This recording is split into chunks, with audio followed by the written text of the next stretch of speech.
सत साहिब भाइयों और बहनों, आज के इस वीडियो में हम सुनेंगे पार्वती का जन्म और तपस्या। सती ने मरते समय भगवान हरि से यह वर मांगा कि मेरा जन्म जन्म में शिव जी के चरणों में अनुराग रहे। इसी कारण उन्होंने हिमाचल के घर जाकर पार्वती के शरीर से जन्म लिया। जब से उमा जी हिमाचल के घर जन्मी, तब से वहाँ सारी सिद्धियाँ और संपत्तियाँ छा गई। मुनियों ने जहाँ तहाँ सुंदर आश्रम बना लिए और हिमाचल ने उनको उचित स्थान दिए। उस सुंदर पर्वत पर बहुत प्रकार के सब नए नए वृक्ष सदा पुष्प फल युक्त हो गए और वहाँ बहुत तरह की मणियों की खानें प्रकट हो गईं। सारी नदियों में पवित्र जल बहता है और पक्षी पशु भ्रमर सभी सुखी रहते हैं। सब जीवों ने अपना स्वाभाविक बैर छोड़ दिया और पर्वत पर सभी परस्पर प्रेम करते हैं। पार्वती जी के घर आ जाने से पर्वत ऐसा शोभायमान हो रहा है जैसे राम भक्ति को पाकर भक्त शोभायमान होता है। उस पर्वतराज के घर नित्य नए नए मंगल उत्सव होते हैं, जिसका ब्रह्मादि यश गाते हैं। जब नारद जी ने ये सब समाचार सुने तो वह कौतुक ही से हिमाचल के घर पधारे। पर्वतराज ने उनका बड़ा आदर किया और चरण धोकर उनको उत्तम आसन दिया। फिर अपनी स्त्री सहित मुनि के चरणों में सिर नवाया और उनके चरणोदक को सारे घर में छिड़काया।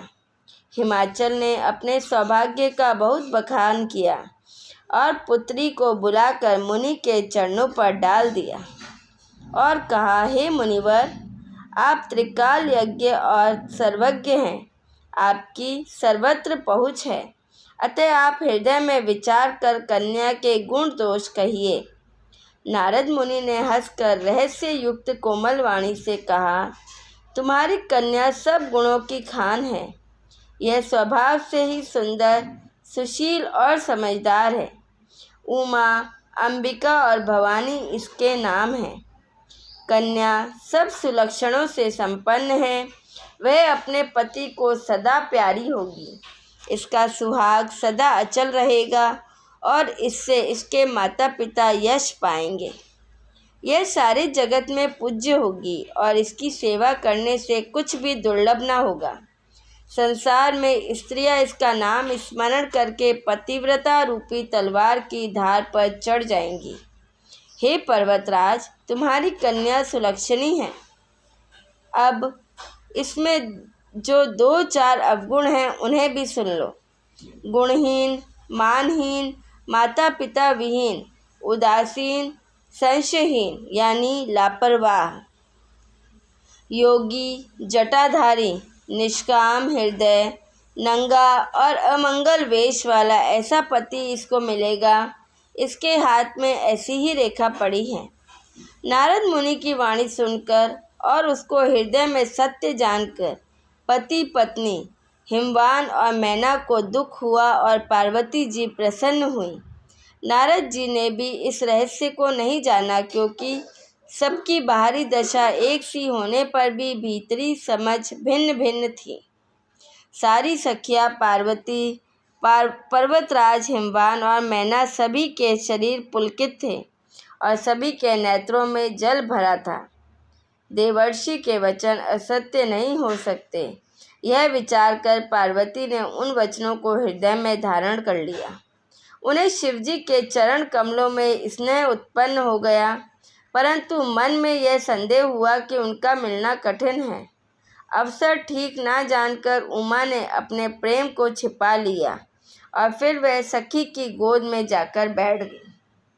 देवर्षि की वाणी झूठी ना होगी, यह विचार कर हिमवान, मैना और सारी चतुर सखियाँ चिंता करने लगी। फिर हृदय में धीरज धरकर पर्वतराज ने कहा, हे नाथ, कहिए अब क्या उपाय किया जाए।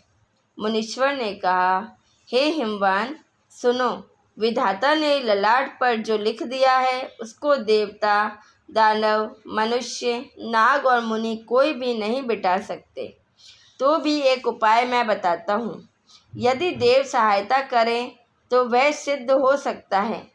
उमा को वर तो निसंदेह वैसा ही मिलेगा जैसा मैंने तुम्हारे सामने वर्णन किया है, परंतु मैंने वर के जो जो दोष बतलाए हैं, मेरे अनुमान से वह सभी शिवजी में हैं। यदि शिवजी के साथ विवाह हो जाए तो दोषों को भी सब लोग गुणों के समान ही कहेंगे। जैसे विष्णु भगवान शेषनाग की सैया पर सोते हैं तो भी पंडित लोग उनको कोई दोष नहीं लगाते। सूर्य और अग्निदेव अच्छे बुरे सभी रसों का भक्षण करते हैं, परंतु उनको कोई बुरा नहीं कहता।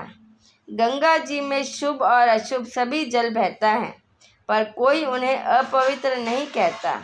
सूर्य, अग्नि और गंगा जी की भांति समर्थ को कुछ दोष नहीं लगता। यदि मूर्ख मनुष्य ज्ञान के अभिमान से इस प्रकार होड़ करते हैं तो वह कल्प भर के लिए नरक में पड़ते हैं। भला कहीं जीव भी ईश्वर के समान सर्वथा स्वतंत्र हो सकता है? गंगा जल से भी बनाई हुई मदिरा को जानकर संत लोग कभी उसका पान नहीं करते, पर वही गंगा जी में मिल जाने पर जैसे पवित्र हो जाती है, ईश्वर और जीव में भी वैसा ही भेद है। शिवजी सहज ही समर्थ हैं, क्योंकि वह भगवान हैं, इसलिए इस विवाह में सब प्रकार कल्याण है। परंतु महादेव जी की आराधना बड़ी कठिन है। फिर भी क्लेश या तप करने से वह बहुत जल्द संतुष्ट हो जाते हैं।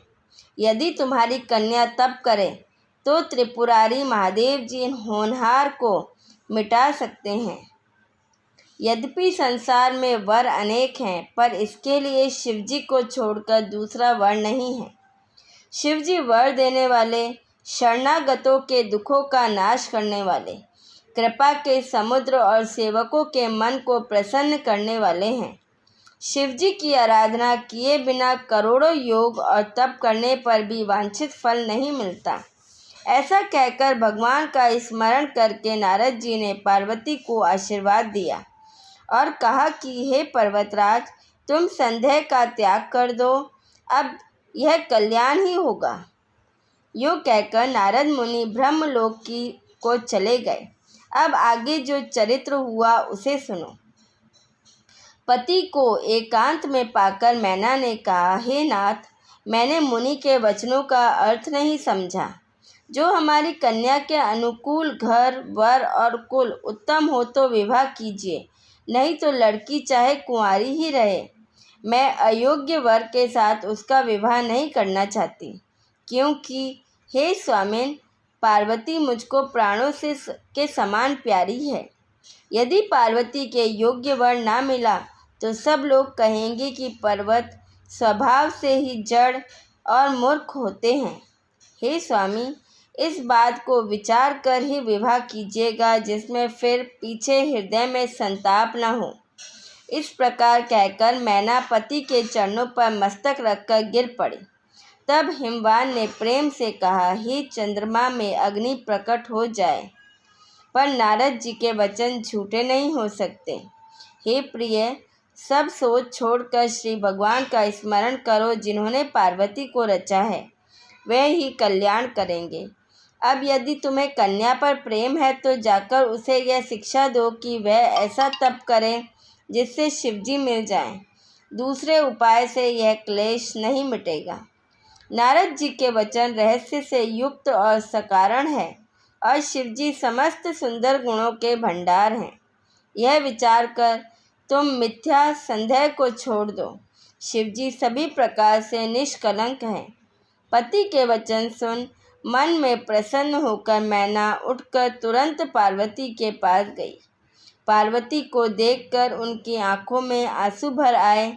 उसे स्नेह के साथ गोद में बैठा लिया, फिर बार बार उसे हृदय से लगाने लगी। प्रेम से मैना का गला भर आया, कुछ कहा नहीं जाता। जगजननी भवानी जी तो सर्वज्ञ ठहरी। माता के मन की दशा को जानकर वह माता को सुख देने वाली कोमल वाणी से बोली, माँ सुन, मैं तुझे सुनती हूँ। मैंने ऐसा स्वप्न देखा है कि मुझे एक सुंदर गौरवर्ण श्रेष्ठ ब्राह्मण ने ऐसा उपदेश दिया है। हे पार्वती, नारद जी ने जो कहा है उसे सत्य समझकर तू जाकर तप कर। फिर यह बात तेरे माता पिता को भी अच्छी लगी है। तप सुख देने वाला और दुख दोष का नाश करने वाला है। तप के बल से ही ब्रह्मा संसार को रचते हैं और तप के बल से ही विष्णु सारे जगत का पालन करते हैं। तप के बल से ही शंभु जगत का संहार करते हैं और तप के बल से ही शेष जी पृथ्वी का भार धारण करते हैं। हे भवानी, सारी सृष्टि तप के ही आधार पर है। ऐसा जी में जानकर तू जाकर तप कर। यह बात सुनकर माता को बड़ा अचरज हुआ और उसने हिमवान को बुलाकर वह स्वप्न सुनाया। माता पिता को बहुत तरह से समझाकर बड़े हर्ष के साथ पार्वती जी तप करने के लिए चली। प्यारे कुटुंबी पिता और माता सब व्याकुल हो गए। किसी के मुंह से बात नहीं निकलती। तब वेद ऋषिरा मुनि ने आकर सबको समझाकर कहा। पार्वती जी की महिमा सुनकर सबको समाधान हो गया।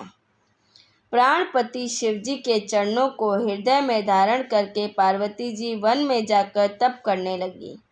पार्वती जी का अत्यंत सुकुमार शरीर तप के योग्य नहीं था, तो भी पति के चरणों का स्मरण करके उन्होंने सब भोगों को तज दिया। स्वामी के चरणों में नित्य नया अनुराग उत्पन्न होने लगा और तप में ऐसा मन लगा कि शरीर की सारी सुध बिसर गई। 1000 वर्ष तक उन्होंने मूल और फल खाए, फिर 100 वर्ष साग खाकर बिताए। कुछ दिन जल और वायु का भोजन किया और फिर कुछ दिन कठोर उपवास किया। जो बेलपत्र सूख कर पृथ्वी पर गिरते थे, 3000 वर्ष तक उन्हीं को खाया। फिर सूखे पत्ते भी छोड़ दिए। तभी पार्वती का नाम अपर्णा हुआ।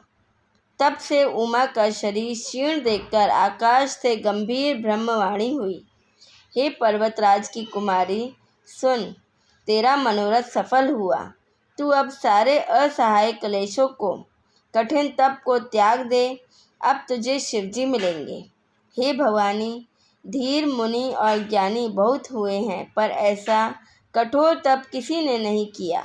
अब तू इस श्रेष्ठ ब्रह्मा की वाणी को सदा सत्य और निरंतर पवित्र जानकर अपने हृदय में धारण कर।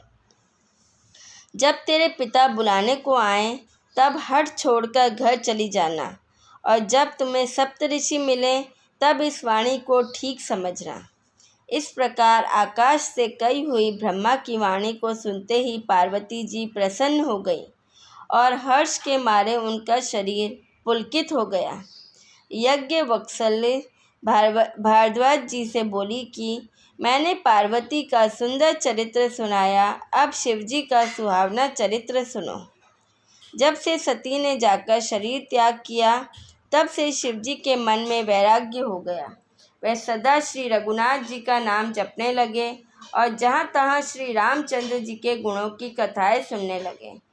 चिदानंद सुख के धाम, मोह मद और काम से रहित शिवजी संपूर्ण लोकों को आनंद देने वाले भगवान श्री हरि अर्थात श्री रामचंद्र जी को हृदय में धारण कर पृथ्वी पर विचरने लगे। वह कहीं मुनियों को ज्ञान का उपदेश करते, कहीं श्री रामचंद्र जी के गुणों का वर्णन करते। यद्यपि सुजान शिवजी निष्काम हैं, तो भी वह भगवान अपने भक्त सती के वियोग के दुख से दुखी हैं। इस प्रकार बहुत समय बीत गया। श्री रामचंद्र जी के चरणों में नित नई प्रीति हो रही है।